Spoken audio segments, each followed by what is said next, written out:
Advent, week 1, the spaciousness of hope and faith. And I can tell I'm going to use my hands a lot, okay? So just get ready. I just want to say good morning to each of you, and what a joy it is to have you here at the beginning of our Advent journey. Advent is a time of expectation, preparation, and spiritual awakening. In unity, we see Advent not as waiting for God to appear somewhere out there, but as a deepening in our, I can't do that, can I? As a deepening in our awareness of the Christ light that is already within us. Today we lit the first candle of Advent for hope and faith. I want to thank Linda and Marianne for doing that. Faith is an inner spark. Can you feel it? Faith is the power that sustains it. Hope whispers, something is possible. Faith declares, it's already unfolding.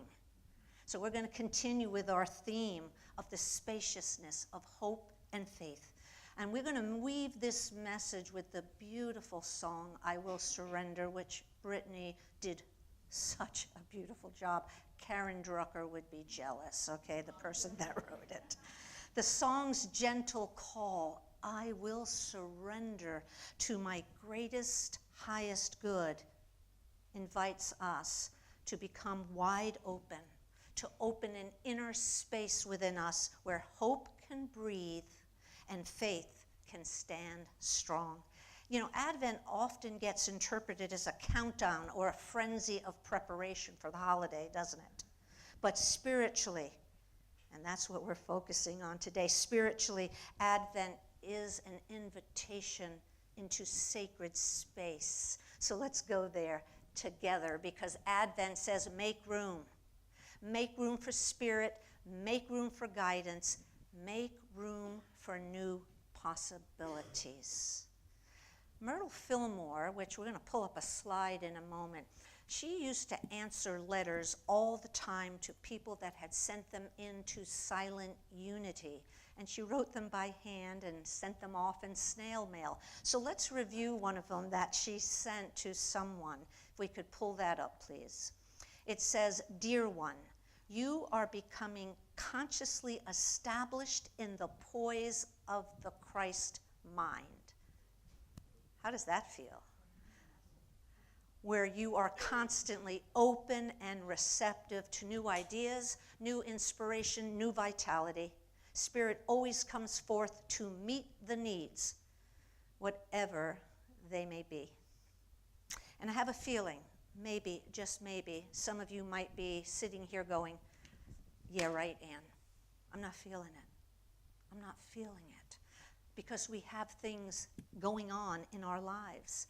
Many of us are carrying heavy situations with us this season.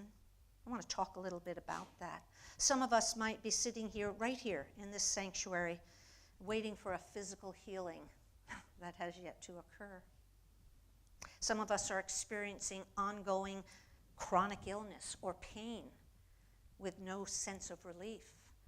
I have to say, I'm experiencing that myself, a bit of chronic pain in this back of mine. So I'm affirming all is going to go well, but yes, it's there, and I have to deal with it. And I'm sure there are things going on in your life that you're dealing with too. Some of us are worried about finances or strained relationships, caretaking of older adults perhaps, or children or grandchildren who are far away. Just this morning in Good Morning America, they stated that 1/3 of Americans are in no contact, meaning they are estranged from family. And that really has an impact, doesn't it, during this time of year and all the time.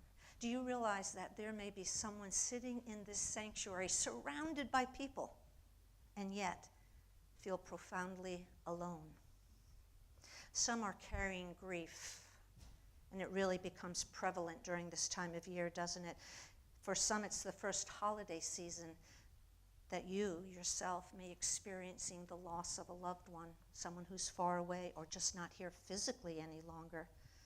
And for some of us, it's remembering people that were in our lives that meant so much to us, and they're not here to share this season with us.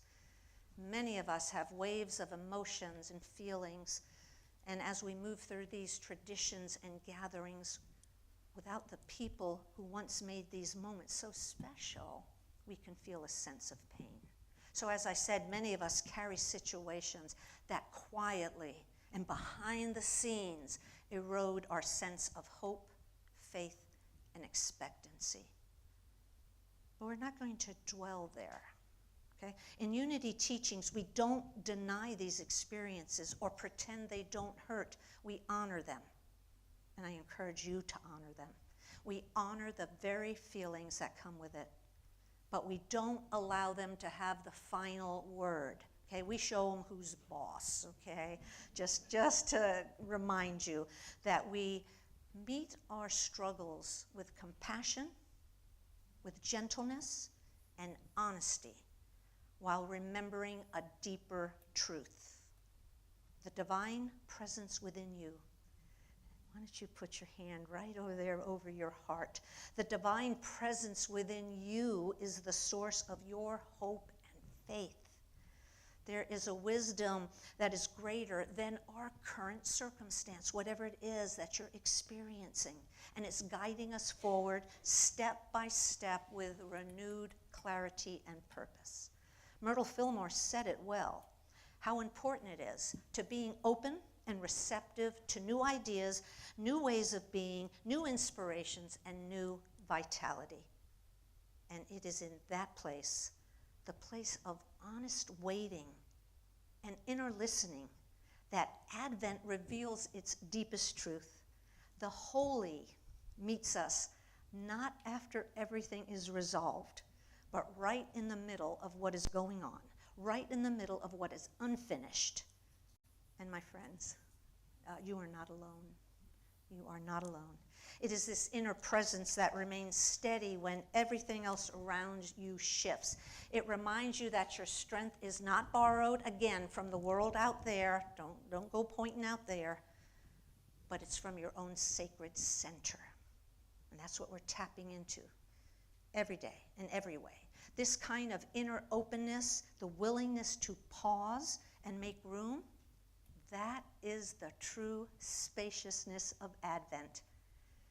It isn't a frantic countdown to the holiday, although it feels like it, doesn't it, at times? It's a spiritual clearing, a sacred widening in which the light within us can rise and expand. The second line of I will surrender says, I will release any fear that blocks my way. This speaks beautifully to the inner clearing and the inner cleaning, if you will. The music itself feels like holy spaciousness, like stepping into a wide open sky where the soul can finally breathe. So let's take a breath here. And hope is a quiet inner spark that lets us know that goodness is possible. Hope does not depend on conditions. Hope rises before we have an answer. Hope whispers, keep going. Something is unfolding that you cannot see. That's why hope and faith are our first Advent candle. It reminds us that every new spiritual practice, every new spiritual beginning starts with a flicker of possibility. I want you to gaze at those candles every so often and watch how they flicker. But hope does need openness, and hope does need spaciousness. As we surrender the tightness of needing to know or having control, anyone, right? Have a little bit of control issues? Okay, put my hand down. We gently create space where we can breathe. This is the very invitation of Karen Drucker's song, an invitation to loosen the grip and let spirit enter. So I invite you to just let your shoulders drop. See what that feels like. Loosen the grip. Let your jaw relax if it happens to be tight. Now, I'm going to share with you that as we begin our Bible story in a few moments, just remember in Unity that any Bible story is a reminder of the fact that these characters and events reflect moments of consciousness taking place in our own lives. Advent, then, becomes a deeply personal journey, inviting us to nurture the sacred potential being born within us. So I want to bring in a Bible figure that remains in the background a lot, Joseph. Now, I always say, Joseph, Joseph, Joseph, because I watch It's a Wonderful Life every year. And if you watch it, you know that Clarence, the angel's looking for his wings, and every time he gets in trouble, Joseph, Joseph. I thought of that this morning and went, oh boy, am I going to say that? Yeah, I guess I just did. But Joseph's journey is profoundly relevant to our spiritual theme and our spiritual experience. Joseph receives life-altering news that disrupts every plan he had. Have you ever had that happen to you? You know, you're just going down the road. You got a plan. It's all unfolding beautifully. Something happens that you don't expect, and it gets altered. Joseph's first reaction was confusion and fear. And you also may have experienced those in your life when something unplanned comes onto your path. But then, Joseph, in the stillness of a dream, he hears Spirit say, in the form of an angel, do not be afraid. And he listens. He really listens to that inner voice. In our metaphysical teachings, Joseph represents the spiritual power of hope. The capacity to lean towards the good, even when we cannot see it. Hope is not passive, it's dynamic, and it opens us up to divine possibilities. Unity co-founder Charles Fillmore wrote the following, and I'll ask that slide to come up here. Hope is the expectation of good in the future. It is a characteristic of a trusting heart. And this is Joseph's spiritual gift to us, to each of us.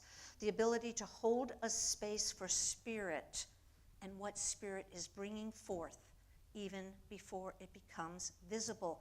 He doesn't get a long explanation. He doesn't get guaranteed outcomes. He simply hears a divine whisper, trusts it, and moves forward with courage.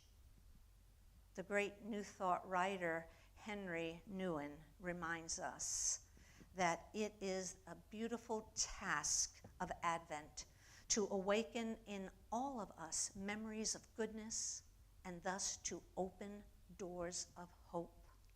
Joseph reminds us to remain open, receptive, and willing, even when life looks unclear. Has life ever looked unclear to you? Oh my goodness. But hope whispers something sacred is on its way. So if Joseph represents hope, Mary represents Thank you. Mary represents faith, the inner assurance that divine ideas are already active and unfolding, already active and unfolding. Mary is often depicted as passive, but she was one of the strongest figures in spiritual history. She held hope when circumstances made no sense. She walked in faith through uncertainty, danger, and impossibility. She surrendered, not as a victim, but as a conscious participant in divine unfoldment. Her example mirrors the message of the song. I will surrender to my greatest, highest good. I allow this good. I open. I allow. When Mary received her divine message, she didn't resist. She didn't rationalize or doubt. Instead, she responded, in my opinion, with one of the greatest affirmations of faith in spiritual history. Let it be done unto me. Let it be done unto me. Now in Hebrews, they talk about faith as the assurance of things hoped for and the conviction of things not seen. In unity, faith is our spiritual faculty of perceiving truth beyond appearances. It is the inner knowing that what we need is already present, even before it takes form. So Mary represents this openness to spirit, a perfect expression of spiritual faith. And Mary's journey, it mirrors our Advent journey. Advent is not waiting for an external event. It is awakening to the birth of the Christ presence within us, the Christ presence within you. Like Mary, we hold a divine idea. And I encourage you to do that. Hold a divine idea, an inner knowing that something sacred is being formed in the silent places of the soul.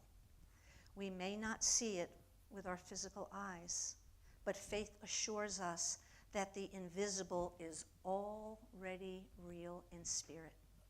So as we move through Advent, we practice Mary's kind of faith, open, trusting, expectant. We affirm that the unseen good is already present. Just think about that for a moment. Affirming when you really can't see it, that it's already present and is now taking shape in your life, in my life, in our lives. We allow the Christ to be born in us anew. Mary's yes is assurance in action. Your yes is an assurance in action. She trusted that what she had conceived in her was not only possible, but was divinely ordained. Her acceptance models that deepest form of faith, the courage to believe that what is taking shape within you, your gifts, your calling, your unique path, is not random, but purposeful. Just as Mary's yes opened the way for divine life to become visible in the world, our own yes allows the divine imprint within us to unfold and bear fruit. And finally, Mary reminds us that surrender is not weakness, it is spiritual strength. It is an alignment with the highest truth of our being. Surrender is that spacious ground where hope and faith flourish. The Advent story, the Advent events, is an inner spiritual map. Joseph and Mary live in us. When a dream stirs or a transformation calls, allow yourself to know that faith and hope are activating within us. And so let's take a look at, what does surrender mean? Surrender means trust, timing, releasing old limited stories, let them go, stepping beyond comfort zones, and finally, trusting your inner guidance.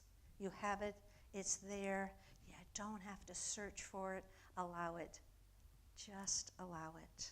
Our greatest, highest good is always calling us forward. And as we bring our time together to a close, I would like to share 4 Advent practices that you can do this week. And on the back of that card where the affirmations are that Donna mentioned are also these practices. So let's take a look at them for a moment. The first one, a daily spaciousness pause. And I'm inviting you for 2 or 3 minutes this week, in all the busyness of your preparation for the season and maybe just what's going on in your life, promise yourself that you'll take 2 or 3 minutes to be in the silence. And when you come out of the silence, is there an affirmation that you can use that can carry you through the day, or ensure that you have a peaceful night's sleep if that's when you do your moment of silence? I put one up here: Spirit, I make room for your good. The second, a Joseph practice. Hold one hope intention. Name one good you're willing and allowing to come into your life. If we have a Joseph practice, we have to have a Mary practice. take one step of faith. Choose one small action that expresses spiritual faith. Think about that. What does that mean for you? And finally, surrender practice with the song, I Will Surrender. You have a couple of choices here. I was thinking how wonderful it would be during the week to pull up Brittany singing I Will Surrender and using that as our meditation time. I want you to consider that. And then listen to the song as a meditation and let it soften, open, and widen your heart.